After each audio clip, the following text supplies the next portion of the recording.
Aloha. Hello again. It's your bedtime story with Dia. Okay, so I was jumping between the set of dreams that I will do now or the Queen Mothers, and they decided no, do this first because it ties into the Queen Mothers. All of the dreams do. So the last video was about the Rig Veda and the Gayatri Mantra, how the dreams are akin to that, how I embody that. Now I'm going to share what it's like to take or to experience the ancestral dreams and look for references in scholarship, bring the two together, which then helps to deepen your understanding of the messages and how those messages are tied to cultures that once were. And then the rest of your dreams fleshes out the legacy that you're connected to, right? So, how do you use ancestral dreams in scholarship? Here's an example. Okay, so these two dreams are from 2008, 8 August 11, 2008, and then January 2nd, 2014, many years apart when they were experienced. However, they're closely related. They go hand in hand. The first dream reveals information that would take me on another tangent, on another branch of research. And I will explore that. And I'll mention that after I read it. And then the second one, it gives a clear indication as to where to look and how to look. So without further ado, here we go. So starting from yesterday, I dreamt that I was going to an event at work, and I was aware that there was a surprise party for my departure since I was leaving to go to Texas. As I made my way around, there was a table of food. I approached it and noticed there was a big tray or two of food set aside with 7 names on it, and mine was one of the 7.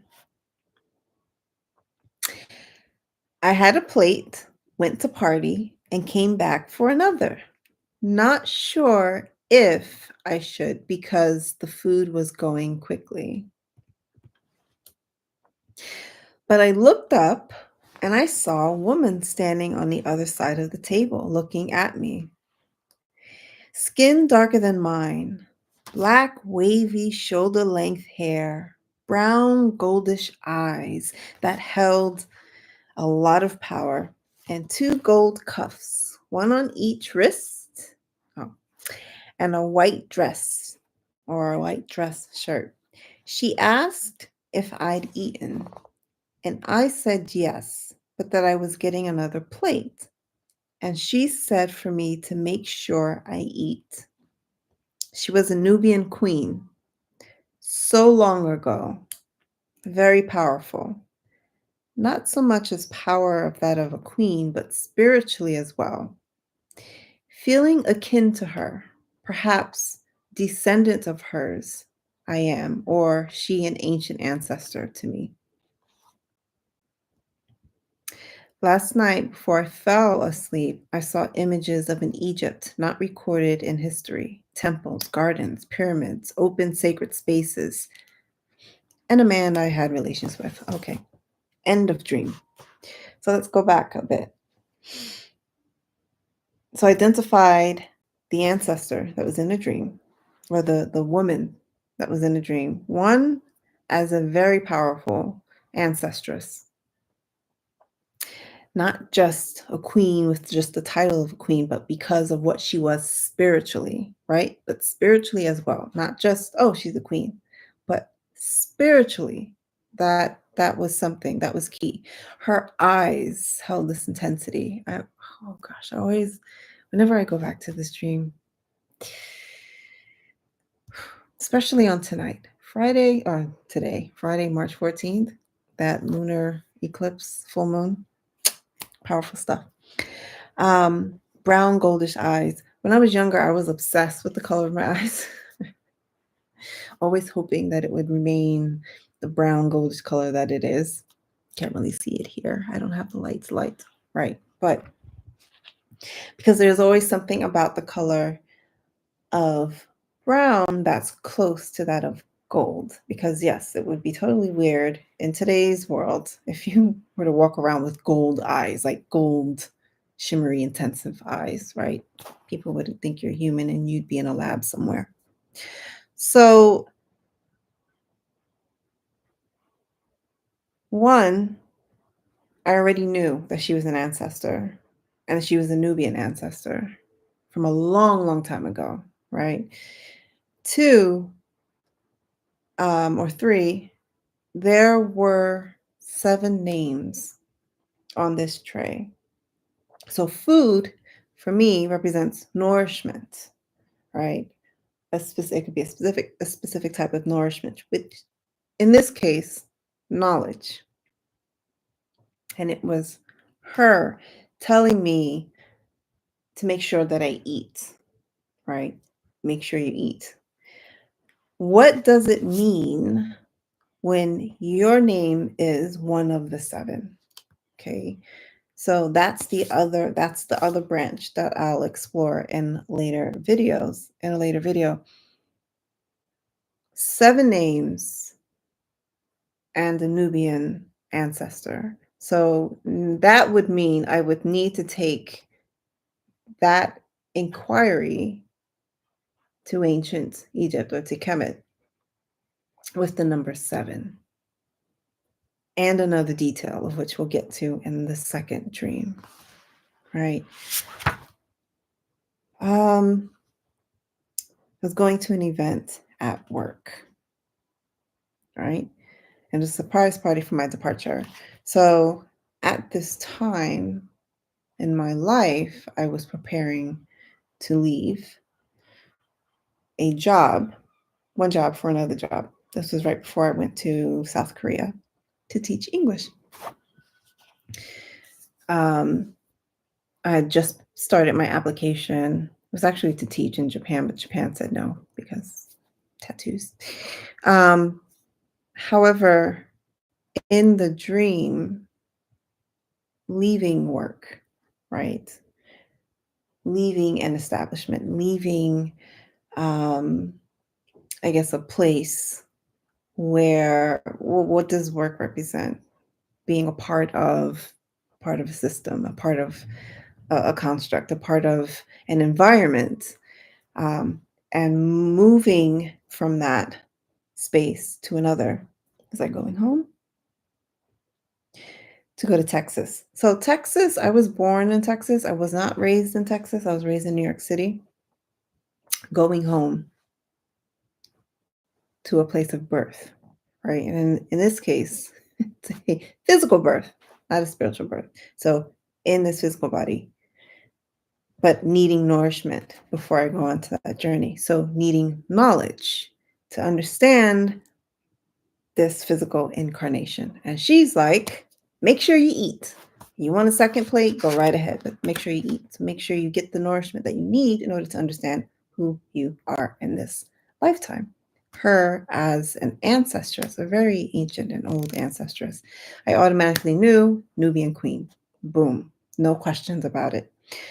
Also, when they come in white, generally it's an ancestor, an esteemed ancestor as well. And she was adorned. And then after that, the images of an ancient Egypt not recorded in history. So pre-dynastic times, before there was a desert, right? So this is a very, very, very, very long time ago. So that's the first dream, 2008. The next one is January 2nd, 2014. The Queen. I address her as the Nubian Queen, though I could be mistaken with regards to her origin. It probably isn't literally Nubian, it could be something else. Came to me and said, "You can find me in the symbolism of the Green Serpent." The Green Serpent symbol is where I can find out more about her. She first appeared to me on August 11, 2008. I've documented the dream in the Sunflower Journal. The name Nubia was originally Taseti, which means land of the bow. Nubians were known to be expert archers. So, in hearing this word in my dream back in 2008, it could be a reference to the symbolism of the bow, not so much of the cultural Nubian sense, or it could be both. Who knows? Back to my dream.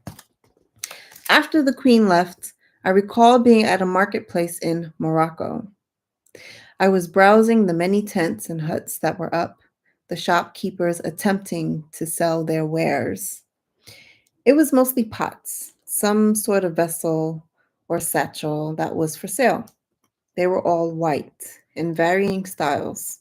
I promised the shopkeeper that I would return to look. I needed to meet with a woman at the library to speak more about the queen's symbolism. I don't recall what was spoken about in the library.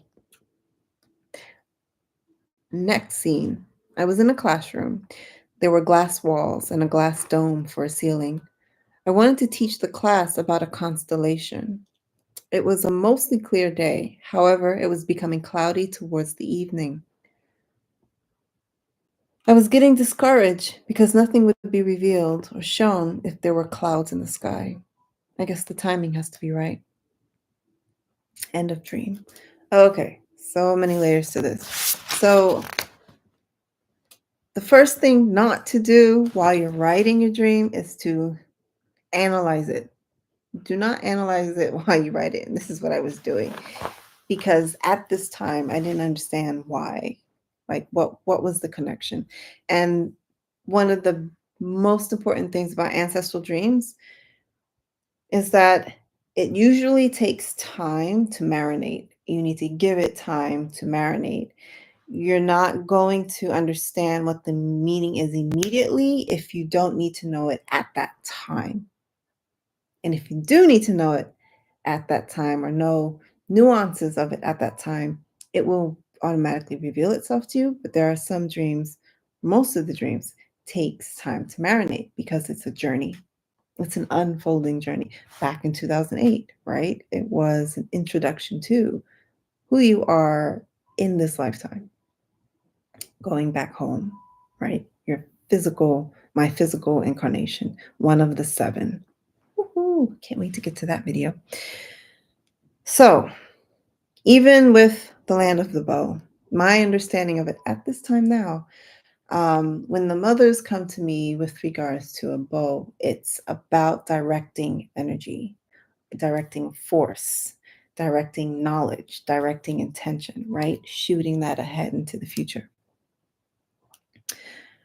But also Nubia, the lower location of Khemet, deep in the Nile Valley. She said, "You can find me in the symbolism of the Green Serpent. That is where I can find out more about her, my ancestor, my ancestress. She who nourishes me, right? In the ways that she nourishes me." So, what Green Serpent do we know about in the Nile Valley when we're talking about Nubia, when we're talking about Khemet? Voila. Sally B. Johnson. So this is a reference text. It's hard to find, or if you do find it, it's expensive. And I got a really good deal off of eBay. Yes, eBay still works. This is so amazing. So I ordered this book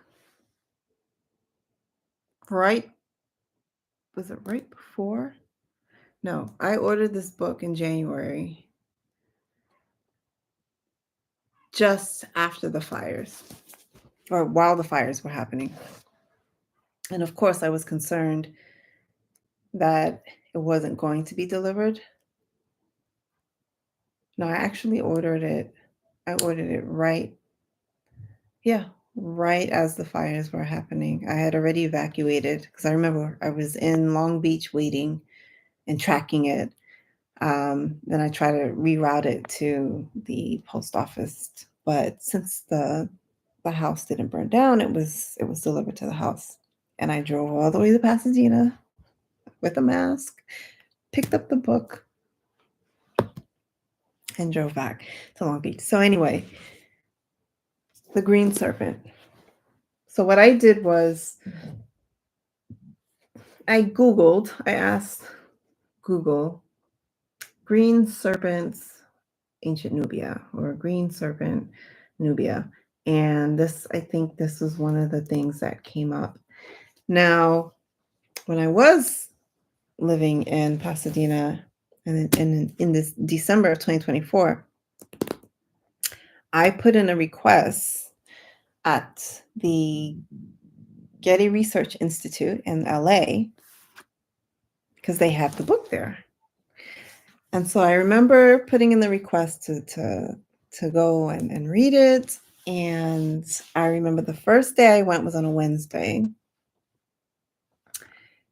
Was it a Tuesday? Because I was working for Amazon. I think it was a Tuesday. And I went late. I went at 4:00. And that left me an hour to really just go through the first couple of chapters and make some copies and send PDF scans to myself because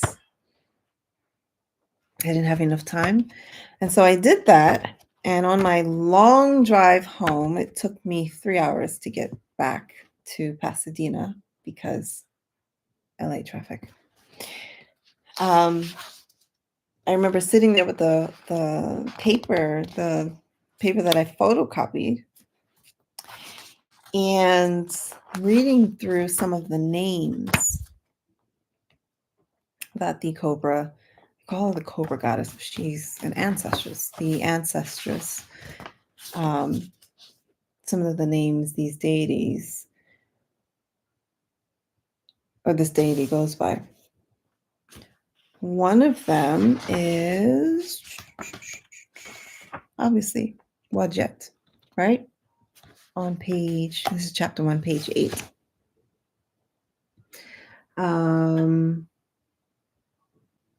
The name is derived from the root word, I guess, wad, green, fresh, fortunate, happy, sturdy, as well as peppers. So there you go, green, the green serpent.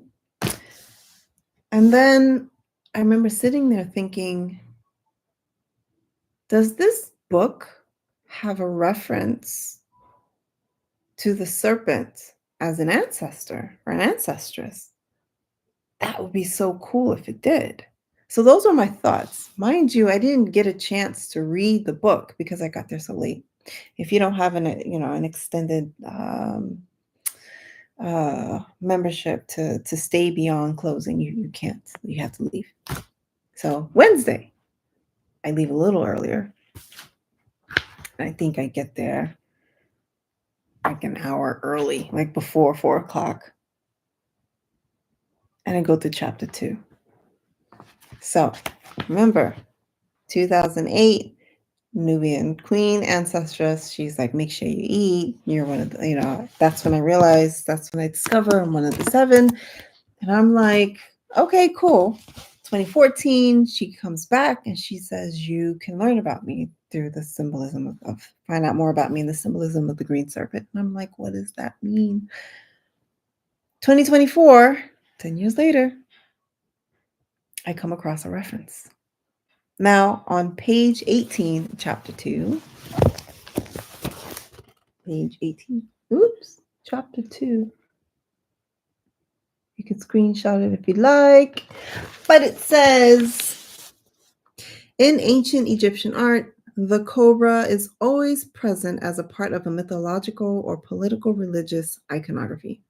Arkell, a reference, has suggested that cobra goddesses of ancient Egypt had their, quote, origins in a primitive belief that the female ancestor, also, of course, associated with fertility or vitality, appears in the form of a snake. This belief survives today along the Badi tribe of the southern Sudan.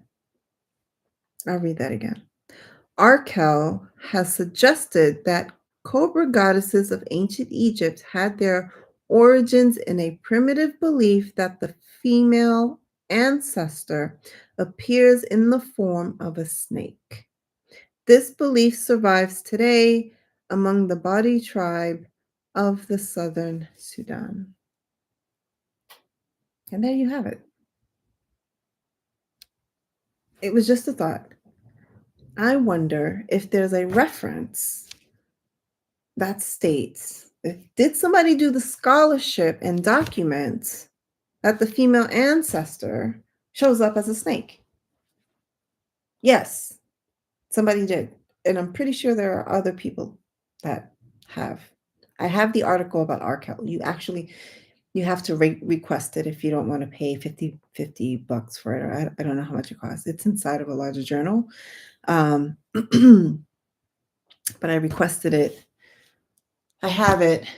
And sure enough, Arkell actually goes through the symbolism of not only the snake, but the flag, right? The flag that represents the Netjer, the NTR transliteration and the translation of Netjer. Well, there's so much more around that symbolism that I'm not even, that's another list. That's another video way down the line. But the whole point is that is how I use ancestral dreams to deepen scholarship and connect this cultural continuity to civilizations that are no more, right? Another thing I want to highlight here, and oh yeah, you'll be able to see the drawing of it, but gosh, since this is muted. So here you have an elephant on a snake, right? And then this is a comb. And you have 3 of them up here. Now, anyone that understands how totems work on the African continent, because this is predynastic time, we're talking about long time ago, and the remnants of that we're seeing utilized in the dynastic periods, right? Elephants are matriarchal in their structure. So this is one way to interpret that image. And this is how I understand that image. The snake has so many different meanings behind it. But in this context, not only is the snake representative of the female ancestor, but it also represents the movement, right? So you've got the elephant matriarchy on the serpent, the movement of of the ancestry, right? Of the matriarchal ancestry, how that moves down the line, right? Mitochondrial DNA, that's how it moves down the line. The serpent ancestress carries matriarchy, carries mother origin, carries the mother line. That's one way to interpret it. That is how I understand it, according to the dreams that I've had and sitting with the mother saying, hey, what does this mean? And then them just saying what it means. Okay. moving on to the half dream that I want to share. Now, this can segue into the tree, the symbolism of the trees in Kemet and the dreams that I've had. And that will be, I guess I'll do that video after the next one, because the next video will be about the Queen Mothers and how the office of the Queen Mother is the lineage, is the tradition,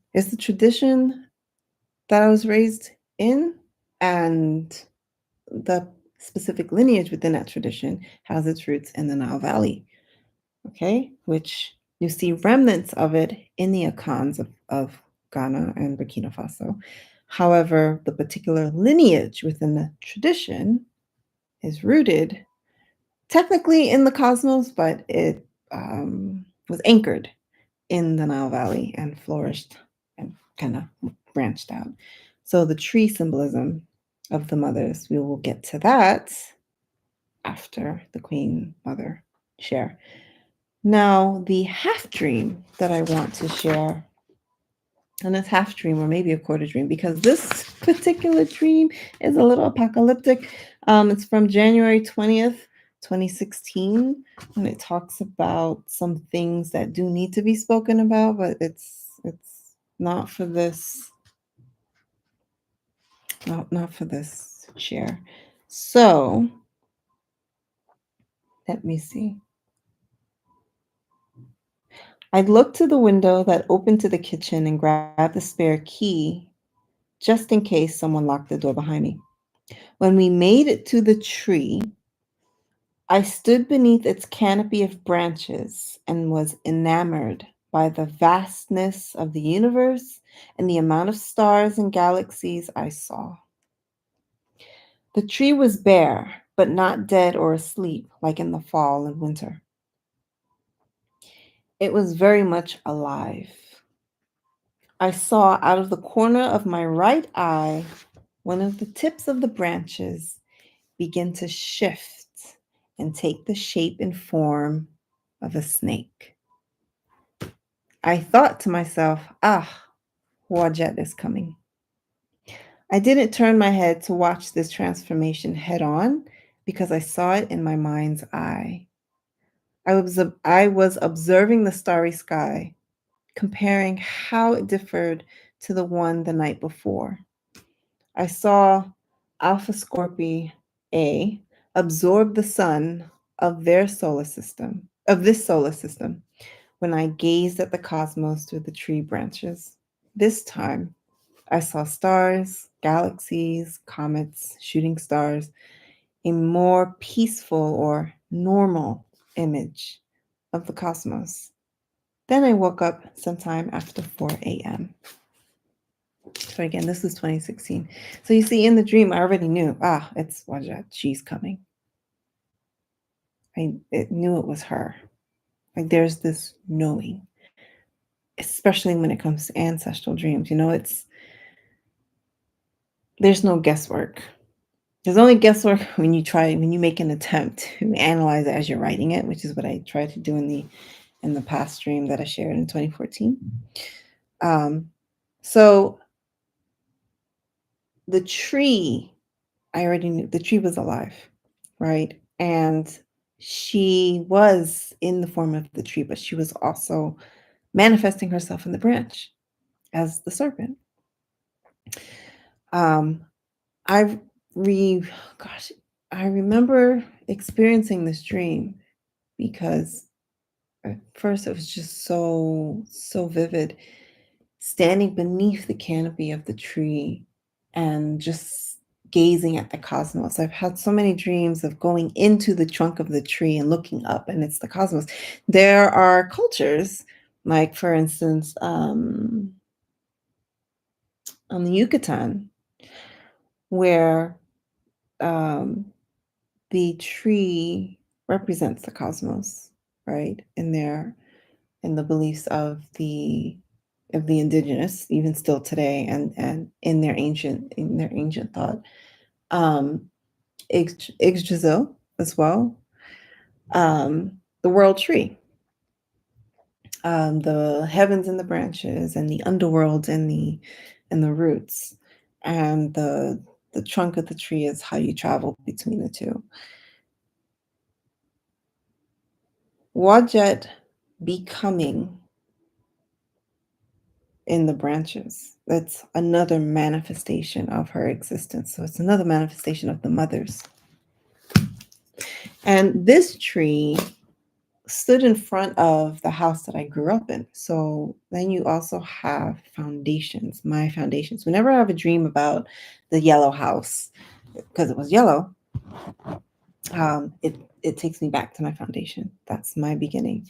So there you have the tree at my foundations, the mothers at my foundations. They are my foundations. And knowing that the tree is alive, knowing that I can see the cosmos with clarity, I can see its balance with clarity through the canopy of the tree. That is what is when we look at the ancient symbolism of the trees. It represents the canopy, provides a view of the cosmos in its balanced state. So there you have it. It's just another share of ancestral dream knowledge. And when I say ancestors, I mean like this, right? These ancient, primordial beings that have laid the foundation for our spirituality. And it's a great, connection to the next video, which will be about the Queen Mothers, because the term Queen Mothers, it's an English term, it's a colonial term. I'll get into the nuance of it, but just to utilize that for now, these dreams help me to better understand what that tradition is in its root origin, as opposed to just looking at it in the form that it is today, because it's been corrupted. It's been diminished by patriarchy, right? And those with Christian beliefs. You want to understand the root origin, the quality and essence, its original source, quality, essence of a tradition. You have to go to its beginning. And in order to know its beginning and the nuances of it, you need knowledge from your ancient ancestors. You need knowledge from those that created it at the very beginning of time, when the cosmos was balanced, right? So my sharing of these ancestral dreams is, in hopes of helping you to see that when it comes to reclaiming anything, you have to go to the beginning. When it comes to rejuvenating anything, you need to go to the beginning. It's not just, yeah, I'm breaking away from the patriarchy and it feels good to do that. You have to undo your conditioning as well. And then you have to go to the very ones that created it at the beginning of time, so that you can recreate it in accordance to how they created it. You have to go to them. There are no ifs, ands, or buts about it. That's how you rejuvenate. That's how you reclaim, by going to them, to the ones that made it, or sitting with those that receive that information, so that you can know how to connect with and go back to, right? That being said, I'm going to close with a parable or a koan that the mothers revealed to my mom. Okay. It could be helpful. I'll do a whole video on it. However, just to start you off,